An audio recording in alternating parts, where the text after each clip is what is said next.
श्री शिवाय नमस्तुभ्यं। महाराज, दुनिया के लोग नहीं समझते कि शंकर पर जल चढ़ाने का क्या लाभ है। शिव महापुराण कहती है, अगर एक दिन शिव महापुराण की कथा कहती है, मंगलवार को अगर शिव जी के मंदिर में, शंकर के मंदिर में जाकर एक लोटा पानी चढ़ाया जाता है तो हमारे कार्य में उन्नति होती है।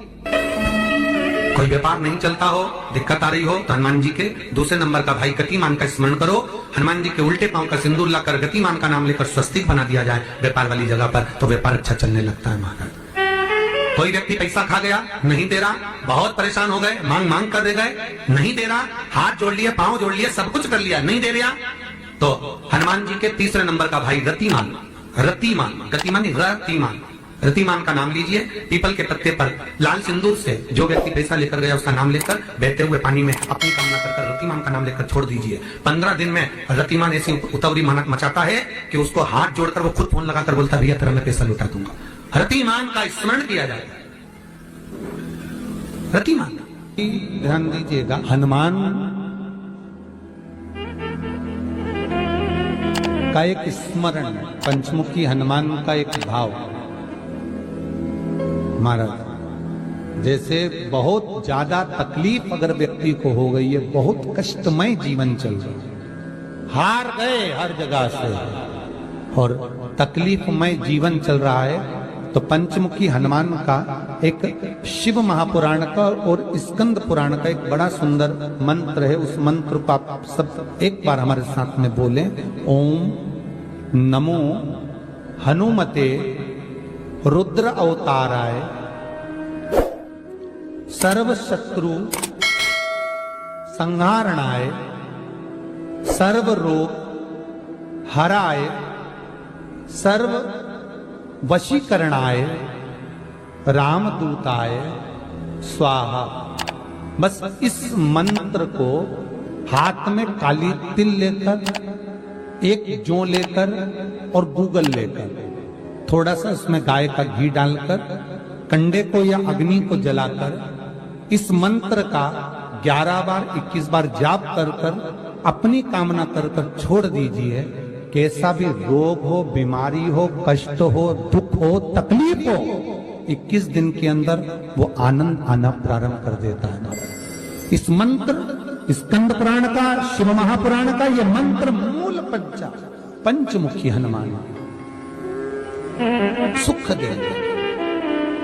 और एक और चीज याद रखिए हमारा, यदि कोई काम के लिए जा रहे हो, कोई व्यापार के लिए जा रहे हो या नौकरी करने के लिए जा रहे हो और लगी नहीं रही, बहुत तकलीफ पा रहे हो, सर्विस ही नहीं लग रही, बहुत कष्टमय हो गया, तो निवेदन करूंगा 5 पीपल के पत्ते पर बेसन के 5 लड्डू घर में बने हुए, गाय के घी के 5 लड्डू रख लो। उस लड्डू के बीचों बीच एक आटे का दिया और उसमें तिल्ली का तेल डालकर इसी मंत्र का प्रयोग कर कर पंचमुखी हनुमान का किसी भी हनुमान के मंदिर में जाकर, दक्षिण मुखी हनुमान के मंदिर में जाकर उसको रख कर आ जाइए। इसके बाद आप उस काम के लिए जाइए, आपका काम सफल हो जाएगा। आपको किसी को नहीं कहना पड़ेगा कि हाथ जोड़ना नहीं पड़ेंगे, किसी के पांव नहीं पड़ना पड़ेंगे, तुरंत काम होगा। बस इस मंत्र का स्मरण कर कर पंचमुखी हनुमान का भूतेश्वर जो मंत्र है वो सुख देने वाला। पूरे घर में वास्तु के हिसाब से केवल एक दीवार ऐसी होती है जहां पर हनुमान जी का चित्र लगाया जाए।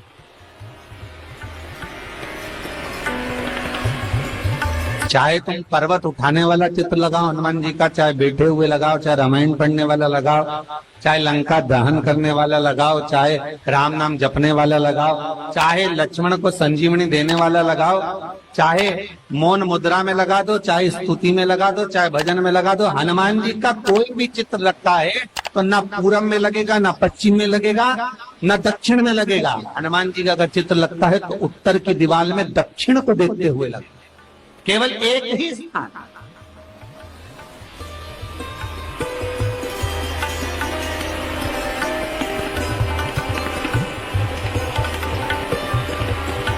जैसे पूर्वजों के चित्र को, पितरों के चित्र को, गए हुए हमारे जीवों के चित्र को दक्षिण में विराजमान किया जाता है, उसी तरह हनुमान को उत्तर में विराजमान कर कर दृष्टि दक्षिण में कर दी।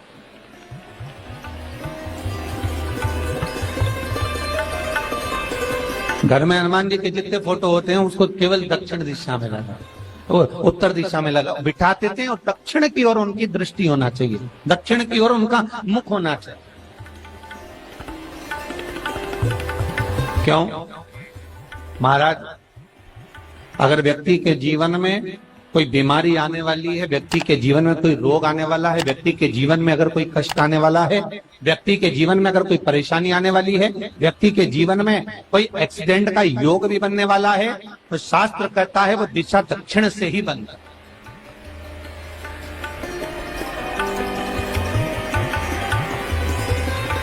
ये दक्षिण जो दिशा है ये यम की दिशा। यहां संपूर्ण परिवार के साथ यमराज अपने आनंद में निवास करते। और जब हमारे घर में, हम ये नहीं कह रहे कि आप हनुमान जी का फोटो लगाओ, हम ये भी नहीं कह रहे, आपके घर में हो और आपने अगर विराजमान कर रखा है किसी दिशा में, तो हमारा तो निवेदन रहेगा, अभी तक आपने अगर जैसा रखा, पर एक बार दिशा बदल कर देखना कि रोग, बीमारी, कष्ट, दुख, तकलीफ में आपको लाभ मिला कि ना। हनुमान जी ने केवल दक्षिण दिशा की ओर अगर मुख कर हमने विराजमान कर दिया, फोटो ही विराजित किया। हम ये नहीं कहेंगे आपसे कि आप बाजार से फोटो खरीद के लाओ फिर लगाओ, नहीं, आपके घर में हो तो आप लगा दें, आपके घर में हो तो विराजमान।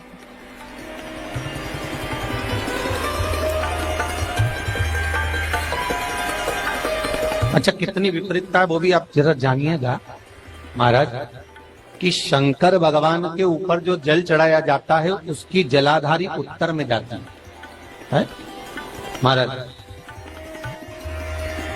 भगवान शिव का जो जल जा रहा है वो उत्तर की ओर जा, और हनुमान जी को उत्तर में विराजमान कर मुख दक्षिण की ओर कर। क्यों? प्रबल दिशाओं में उत्तर और दक्षिण महाराज, ये जो दो दिशाएं, इनको साधने के लिए कोई देवता आगे नहीं। अगर इन दिशाओं को कोई साधने वाला है तो केवल एक देवाधिदेव महादेव ही हो सकता। काल का हरण करने वाला वो महान काल ही हो सकता।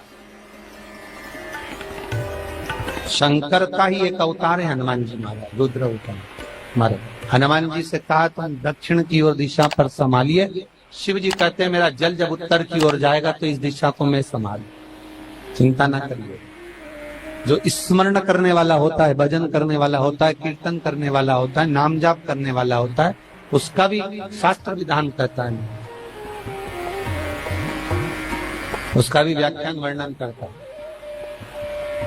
कि जैसे एक दिशा के रूप में हनुमान जी महाराज को विराजमान कर दक्षिण की दिशा पर हम विजय, अर्थात रोग पर, बीमारी पर, कष्ट पर, तकलीफ पर हम विजय प्राप्त कर सकते। ऐसा नहीं कि ऐसा कोई रोग नहीं जिसकी दवा नहीं है, पर जब तक भगवान की कृपा नहीं होगी तब तक कोई औषधि मिल सकती नहीं, कुछ प्राप्त नहीं हो सकता। जब भगवान करुणा करते हैं तो आप रूप कुछ ना कुछ सुख की अनुभूति हो जाती है, अपने आप सुख का भान हो जाता है। तो जैसे दक्षिण का जो स्वामी तत्व है, दक्षिण पर जो दृष्टि देने वाले श्री हनुमान जी महाराज है, इसलिए हनुमान जी को उत्तर की दीवार पर विराजमान कर उनका मुख दक्षिण की ओर रखा जाता है। वास्तु शास्त्र के हिसाब से, वास्तु नियमों के हिसाब से सारे फोटो कहीं पर भी लगा सकते हो, पर हनुमान जी का अगर फोटो तुम्हारे घर में है, हनुमान जी अगर तुम्हारे घर में विराजमान है, हनुमान जी का चित्र तुम्हारे घर में विराजमान है, तो उसका मुख दक्षिण का होगा, तो रोग, बीमारी, तकलीफ, कष्ट ये सब दूर हटते। कई लोग प्रश्न करते हैं, गुरुजी आप कहते हो कि हनुमान जी महाराज शंकर भगवान का एक अंश स्वरूप है, एक अंश। पूरी शिव महापुराण की कथा को उठाकर देखिए, स्कंद पुराण को, मत्स्य पुराण को, कूर्म पुराण को उठाकर देखिए। एक बाणासुर का चरित्र और एक श्री हनुमान जी महाराज का चरित्र बहुत सुंदर। शिव का एक अंश माता अंजना के तप साधना से शिव की प्रागट्यता और शंकर भगवान की प्रागट्यता से शंकर का स्वरूप प्रकट हो। इसीलिए तो कहते हैं शंकर सुमन केसरी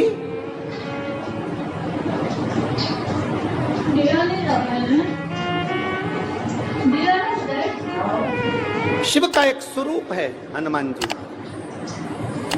हम तो हमेशा कहते हैं अगर आप हनुमान जी का भी दर्शन कर रहे हैं तो ये अंदाजा लगा कर रखें कि आप शंकर का दर्शन कर रहे हैं। आप शंकर का दर्शन कर रहे हैं तो ये अंदाजा लगा कर रखें कि आप हनुमान जी का दर्शन कर रहे हैं। सब एक, कोई भेद नहीं, सब एक, कोई भेद नहीं। देवताओं, आप एक बेलपत्र, जैसे आप एक बेलपत्र कि ये दो जो पत्तियां होती हैं, जरा ध्यान देंगे, ये दो जो पत्ती नीचे की रहती है बेलपत्र, आगे का भाग एक बेलपत्र और नीचे की जो ये दो पत्तियां होती हैं, इन दो पत्तियों के ऊपर एक एक शमी पत्र। ये दो जो पत्तियां हैं, इन पत्तियों के ऊपर एक एक शमी पत्र और लाल चंदन ये रखकर कितना भी रोगीला व्यक्ति हो, रोग से ग्रसित व्यक्ति हो, जिंदगी में कितना ही दुख पड़ रहा हो, बेलपत्र की ये दोनों पत्ती जिसके ऊपर शमी पत्र रखकर, लाल चंदन रखकर श्री हनुमान जी महाराज और हनुमान जी महाराज के तीसरे नंबर के भाई श्री गतिमान जी। हनुमान जी कितने भाई हैं?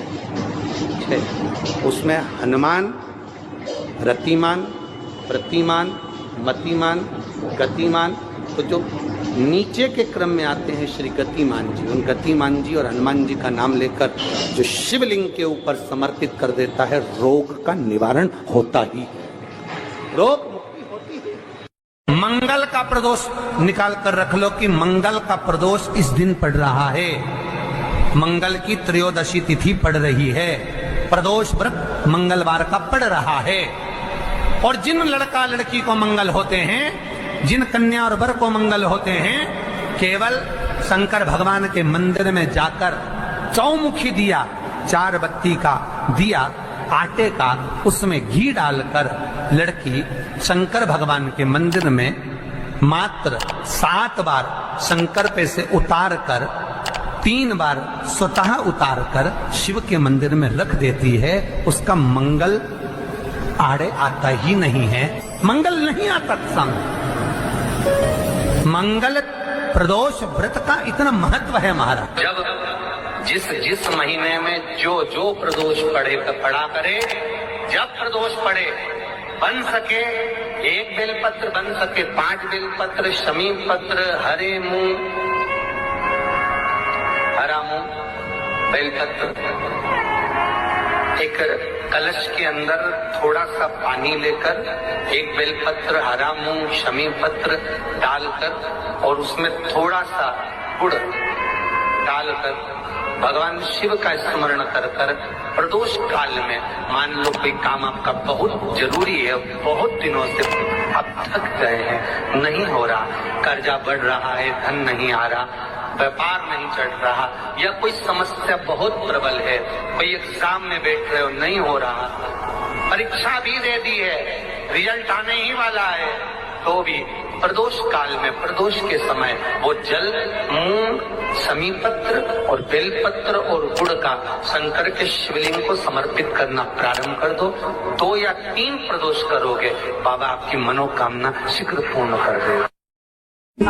शंकर भगवान पर चढ़े हुए जल जब नीचे की ओर आता है, जिस जगह पर जल गिरता है उस जगह पर मात्र एक दुर्गा प्रदोष के दिन अपनी कामना कर कर इस शरीर के सुख के लिए शंकर भगवान के जल गिरने वाले स्थान के पास में अवधूतेश्वर महादेव के नाम से रख दी जाती है, तो जिंदगी में कभी बड़ी बीमारी नहीं आती। उसी तरह जिससे रोग को समाप्त करने के लिए दुर्वा का प्रयोग किया जाता है।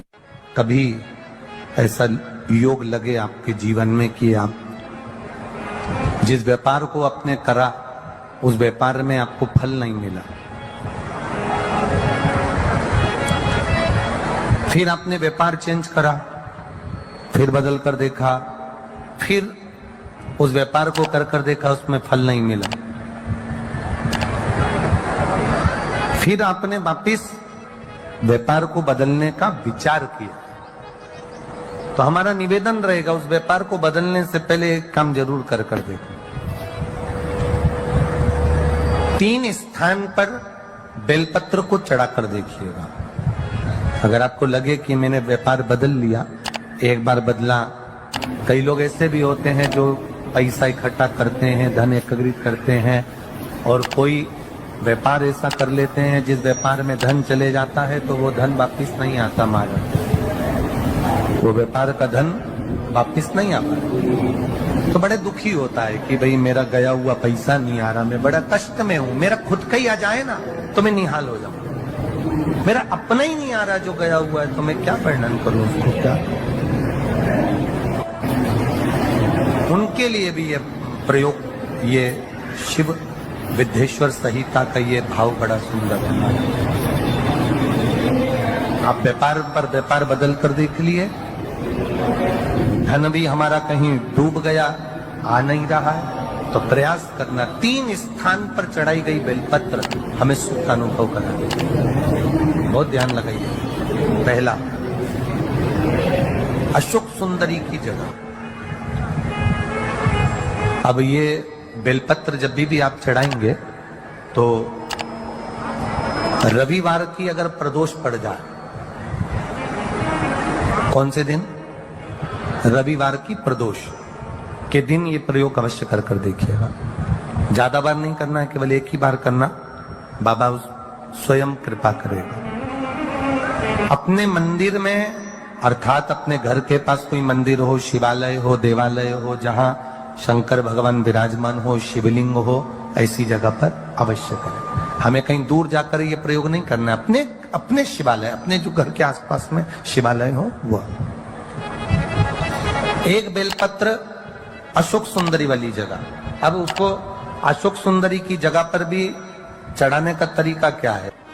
जब हम बेलपत्र चढ़ाएंगे तो उस बेलपत्र को चढ़ाते समय आपकी जो बेलपत्र की डंडी है, वो बेलपत्र, रविवार प्रदोष के दिन का ये उपाय है महाराज। ये बेलपत्र की जो डंडी है, इस डंडी का भाग शिवलिंग की ओर होना चाहिए। ये जो डंडी है, इसका भाग अशोक सुंदरी पर जब चढ़ाएंगे तो शिवलिंग की ओर इसका भाग होगा महाराज। दूसरी, बेलपत्र को जब हम समर्पित करेंगे, जया, विषहरा, शामरीबारी, दौतली, देव, मान लो जलाधारी ऊपर नहीं है शंकर जी के, तो उसका स्मरण कर 5 कन्याओं का नाम लेकर, जया, विषहरा, शामलीबारी, दौतली, देव, इनका स्मरण कर शंकर भगवान के शिवलिंग पर बेलपत्र रखेंगे। बेलपत्र कहां रखना है? आप अगर यहां बैठे हो तो आपके विपरीत में डंडी का मुख होना चाहिए। ये बेलपत्र की जो डंडी है, इसका मुख आपके विपरीत में हो। आप यहां बैठे हो तो डंडी उधर होगी, आप इधर बैठे हो तो डंडी का मुख इधर होगा, आप उधर बैठे हो तो डंडी का मुख इधर होगा, आपके ठीक विपरीत की ओर डंडी का मुख हो। ये 2 जगह बेलपत्र समर्पित करने के बाद तृतीय बेलपत्र शिवलिंग की जो जलाधार है, जहां पर भगवान शंकर का शिवलिंग रखा है, वहां